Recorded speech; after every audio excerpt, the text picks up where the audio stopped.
Hello student, ये JEE main 2025 का एक क्वेश्चन है जो क्या है बाइनोमियल थ्योरम से रिलेटेड क्वेश्चन।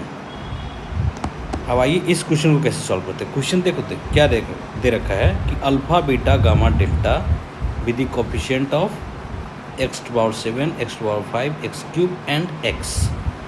ठीक है, the expansion of this term का एक्सपेंसन एंड दिस टर्म का एक्सपेंसन जो करेंगे तो उसके बाद बहुत सारे टर्म आएंगे। उसमें से x पावर 7 का भी टर्म आएगा, x पावर 5 का भी टर्म आएगा, x क्यूब का भी टर्म आएगा और x का भी टर्म आ सकता है। तो उसी का कोफिशिएंट क्या है? कोफिशिएंट है उसी का अल्फ़ा बीटा गामा डेल्टा है। तो वो कोफिशिएंट निकालना है और उसके बाद क्या करना है। उसके बाद ये देखो दो लीनियर इक्वेशन है। यूवी में क्या है, एक linear equation in two variables है। अल्फ़ा बीटा गामा डेल्टा तो यहाँ से फाइंड हो जाएगा। अल्फ़ा बीटा गामा डेल्टा तो इस बाइनोमियल को एक्सपेंड करके कोफिशिएंट को ऑब्जर्व करके फाइंड हो जाएगा। तो उसके बाद लीनियर इक्वेशन आ जाएगा। तो लीनियर इक्वेशन का सॉल्यूशन तो हम 10th क्लास में पढ़ चुके हैं, linear equation in two variable. तो वहाँ से फिर u और v का वैल्यू आ जाएगा और फिर हम u प्लस v फाइंड कर लेंगे। तो प्रोसेस समझ गए। लेकिन अब यहाँ पे मेन पर्पस है कि मुझे कोफिशिएंट निकालना है। कोफिशिएंट निकालना है, किसका कोफिशिएंट निकालना है? x टू द पावर 7 का कोफिशिएंट यहाँ पे है अल्फ़ा। ठीक है, x टू द पावर 7 का कोफिशिएंट क्या है? अल्फ़ा है। x टू द पावर 5 का कोफिशिएंट क्या है? बीटा है। और x to the power x cube का कोफिशिएंट गामा है एंड x का कोफिशिएंट मेरा डेल्टा है। ठीक है, किसके एक्सपेंसन में? एक्सपेंसन किसका करना है? मेरा एक्सपेंसन इसका करना है x plus under root x cube minus x cube क्या है? -1 है। एक्स क्यूब -1 है। x प्लस एक्स क्यूब -1 का होल टू द पावर 5 और यहाँ पे प्लस ही है x minus under root x cube -1 whole to the power 5। देखो पावर सेम है तो इसका एक्सपेंसन, तो इसके लिए थोड़ा सा हम जो बेसिक है बाइनोमियल थ्योरम कैसे एक्सपेंड करते हैं उस पे आते हैं। अब इसको सिंप्लीफाई करने से पहले, इसका कोफिशिएंट ढूंढने से पहले हम क्या कर रहे हैं, थोड़ा सा हम बेसिक पे आ जाते हैं। जैसे कोई x प्लस a है, x plus a to the power n है, तो उसका एक्सपेंसन बाइनोमियल एक्सपेंसन क्या हो जाता है? nc0 और x to the power n हो जाता है और वाइट जो सेकेंड टर्म पे पावर 0 है। और फिर दूसरा टर्म क्या आ जाता है? nc1 x to the power n-1। जो यहाँ पे nc1 है ना, तो n-1 इसे पावर आ जाएगा और जो सेकेंड टर्म a टर्म है उस पर पावर 1 आ जाएगा। ठीक है, इसी तरीके से बाइनोमियल को ओपन करते हैं। nc2 x to the power n-2 a square and so on. Last में क्या आ जाएगा? लास्ट में आ जाएगा nc(n-1) x आ जाएगा और a to the power n-1 आएगा। लास्ट टर्म बनेगा nc(n) a to the power n आएगा। तो ये मेरा बाइनोमियल एक्सपेंसन का एक्सप्रेशन का एक्सपेंड इस तरीके से करते हैं।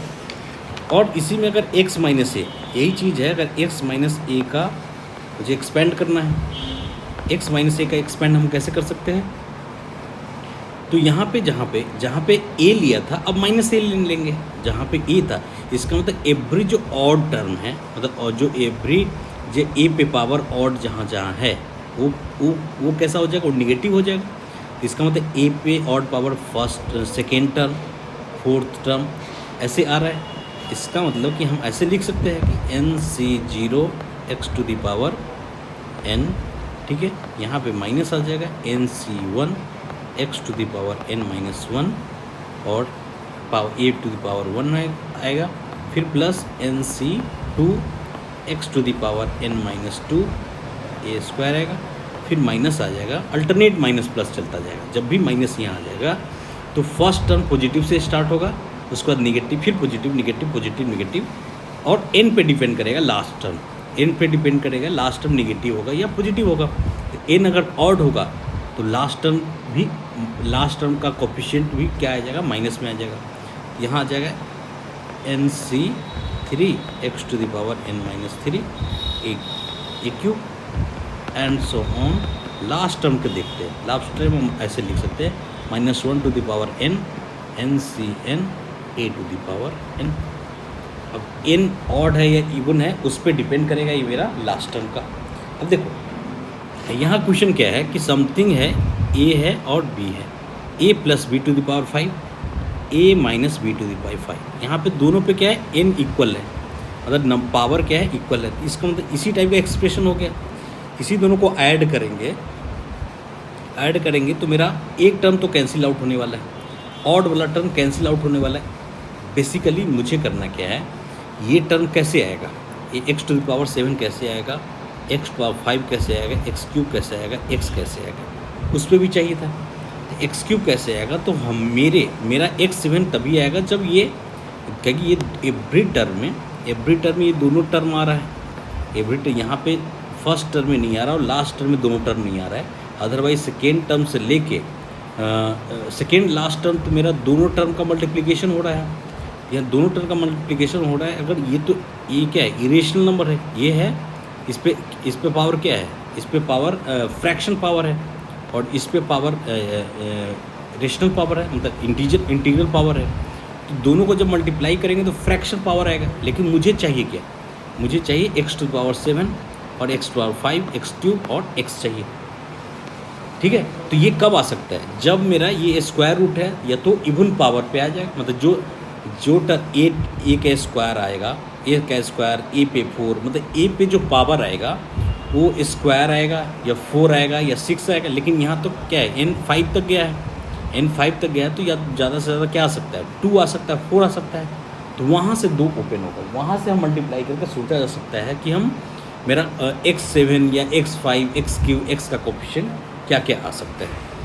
तो मुझे और कोई टर्म से मतलब नहीं है। टर्म किससे मतलब है, एक को ऑब्जर्व करेंगे और दोनों क्या होगा, जब दोनों को सम करेंगे तो इवन वाला टर्म क्या होगा, ऐड होगा, इवन वाला टर्म ऐड होगा। तो एक का कोफिशिएंट देख लेते हैं, इसका कोफिशिएंट ऑब्जर्व कर लेते हैं कि x टू द पावर 7 क्या होगा, x टू द पावर 5 क्या होगा, x का क्यूब का कोफिशिएंट क्या होगा इस टर्म, इसके एक्सपेंशन में, और x का कोफिशिएंट क्या होगा इसके एक्सपेंशन में, फर्स्ट टर्म पे। उसी का फिर हम डबल करते चले जाएंगे, डबल करते, क्योंकि ये जब भी ऑड वाला आएगा, ऑड वाला वैसे निगेटिव, ऑड वाला टर्म क्या आ रहा है, कैंसिल आउट भी हो रहा है, तो मतलब नहीं है उससे। तो सिर्फ इसका इवन वाला टर्म इसके सम में रिमेनिंग रहेगा। तो इवन वाला सम रहेगा तो उसका हम ऑब्जर्व करते हैं कि कब आएगा। जैसे हम यहाँ पे देख रहे हैं कि x plus under root x cube minus 1 to the power 5। ठीक है, इसका एक्सपेंशन लिखने की कोशिश करते हैं। इसका एक्सपेंशन में हम सिर्फ वो टर्म का लिख रहे हैं जो इवन पावर है, या फर्स्ट टर्म और लास्ट टर्म को लिख सकते हैं। फर्स्ट और लास्ट को लिखेंगे और फिर इवन मतलब ऑड वाला टर्म को तो हटा ही देंगे। यहाँ पे क्या है, एन ऑड है, तो लास्ट टर्म भी कैंसिल आउट होगा, फर्स्ट टर्म कैंसिल आउट नहीं होगा, तो फर्स्ट टर्म में क्या आ जाएगा, x आ जाएगा। तो 5c0 x to the power 5। ठीक है, ये आएगा। अब मुझे चाहिए और इवन वाला टर्म, तो इवन पावर आएगा। इवन पावर क्या आ सकता है, इवन पावर क्या आएगा, इवन पावर आएगा जिसमें अब इवन पावर में प्लस ही रहेगा, तो 5c2 आएगा, 5c2 x to the power 5 minus 2, और फिर अंडर रूट जो बैठा हुआ है x cube minus 1 to the power square होगा। फिर थर्ड टर्म क्या आ सकता है इसका, 5c4 x to the power 5 minus 4, और फिर आ जाएगा under root x cube minus 1 to the power 4। अब इसी से ऑब्जर्व करना है, इससे क्या ऑब्जर्व करना है, इसमें मुझे ऑब्जर्व करना है कि x5 कितना, x5 का पावर चाहिए मुझे, तो 5c0 का वैल्यू क्या आ जाता है, 1 आता है। 5c0 NCR को कैसे डिनोट करते हैं, factorial n upon factorial r to n minus r, ऐसे करते हैं, n माइनस r फैक्टोरियल। ये इसको हम सॉल्व करने का, फैक्टोरियल को सॉल्व करने का तरीका ये। ठीक है, तो 5c0 का फैक्टोरियल क्या आ जाएगा, 1 आ जाएगा। 5c0 मतलब x टू द पावर 5, और इसी का 2 टाइम्स लेना है, क्योंकि जो सेकेंड टर्म है उसमें भी यही सी आएगा। तो x5 का इसका कोफिशिएंट तो 1 आ रहा है, तो x5 का कोफिशिएंट तो निकल गया। अब अदर टर्म देख लेते हैं, यहाँ पे क्या आ रहा है, यहाँ पे आ रहा है 5c2 को क्या आ जाएगा, प्लस 5c2 आ जाएगा 10 आता है। क्या आ जाता है? 10 आता है। तो 10 आ गया और यहाँ से क्या आ जा रहा है? यहाँ से देखो क्या आ रहा है कि x to the power q है, x to the power q है। और यहाँ से ओपन होके आया, जब स्क्वायर चला गया तो x³ - 1 हो गया। ठीक है। सेकेंड टर्म क्या आ जाएगा? सेकेंड टर्म आएगा 5c4 में, तो इसका वैल्यू आता है 5। ठीक है, इसका 5 आ गया और x टू द पावर 1 आ गया x, और ये पावर क्या आ जाएगा? x³ - 1 का होल स्क्वायर लेके आएगा। तो फर्दर हम सिंप्लीफाई करते हैं तो क्या आ जाएगा? x to the power 5 plus यहाँ 10x और to the power 6 minus 10x³। ठीक है, और यहाँ से आ गया प्लस 5x, और इसको एक्सपेंड करेंगे x to the power 6 minus 2x³ और प्लस 1 हो जाएगा। फर्दर सिंप्लीफाई करेंगे तो क्या आ जाएगा? x5 plus 10x6 minus 10x³ और ये आ जाएगा प्लस 10x7। क्या आ जाएगा? 10x7। इसका मल्टीप्लाई करेंगे तो सेकेंड टर्म को मल्टीप्लाई करेंगे तो माइनस 10 नहीं है, इसका 5 ही आ जाएगा। कितना आ जाएगा? इसका फर्स्ट टर्म तो इसको मल्टीप्लाई करेंगे, कितना आ रहा है मेरा यहाँ पे? प्लस 5x7 आ रहा है और माइनस 10x4 आ रहा है और फिर आ रहा है प्लस 5x। तो मुझे तो चाहिए सिर्फ ये क्यूब वाला, 5 वाला, 7 वाला और x वाला। इसी का 2 टाइम्स हो जाएगा। तो x5 x7 का कोफिशिएंट क्या आ जाएगा? अल्फ़ा इजिकल टू क्या आ जाएगा? अल्फ़ा इजिकल टू क्या आ जाएगा? 5, तो 2 टाइम्स ऑफ 5 आ गया, मतलब 10 आ गया। बीटा इजिकल टू क्या आ जाएगा? बीटा क्या आ जाएगा? बीटा है x5 का कोफिशिएंट, तो 1 है तो 2 × 1 मीन्स 2 आ जाएगा। गामा क्या आ जाएगा? गामा कोफिशिएंट किसका है? x³ का, तो -10 है, 2 × -10 इजिकल टू -20। और फिर डेल्टा क्या आ जाएगा? डेल्टा है 5, 2 × मतलब x का कोफिशिएंट 5 है तो 2 × 5 इजिकल टू 10। ये सब निकल गया। अब मुझे करना है कि अल्फ़ा प्लस बीटा, मतलब alpha u plus beta v है। क्वेश्चन क्या है कि alpha u plus beta v equal to 18 है। क्या है? Alpha u plus beta v equal to 18 है। अल्फ़ा u प्लस बीटा 18 है और gamma u plus delta v equal to 20 है। Gamma u plus delta v equal to 20 है। तो मैं वैल्यू अगर पुट करता हूँ तो फर्स्ट इक्वेशन मेरा क्या आ जाएगा? मेरा first equation alpha equal to 10 है, 10u plus 2v is equal to 18। ठीक है, 10 यहाँ से भी क्या आ जाएगा? ये सिंप्लीफाई होगी, क्या आ जाएगा? 5u plus v equal to 9। ये मेरा फर्स्ट इक्वेशन हो गया।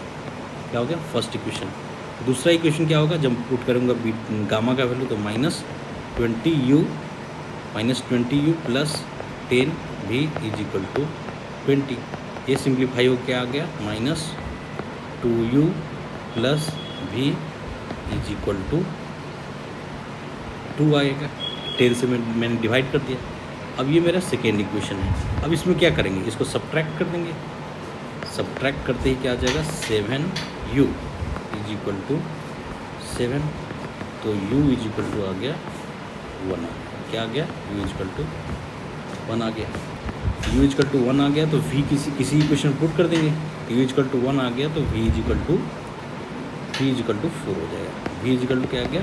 4 आ गया। तो मुझे वैल्यू चाहिए था u plus v equal to 5 आ जाएगा। तो मेरा ऑप्शन कौन सा सही हो जाएगा? ऑप्शन सही होगा, ऑप्शन थर्ड ऑप्शन सही हो जाएगा। कौन सा ऑप्शन सही होगा? थर्ड। तो आई होप ये क्वेश्चन आपको समझ में आया होगा।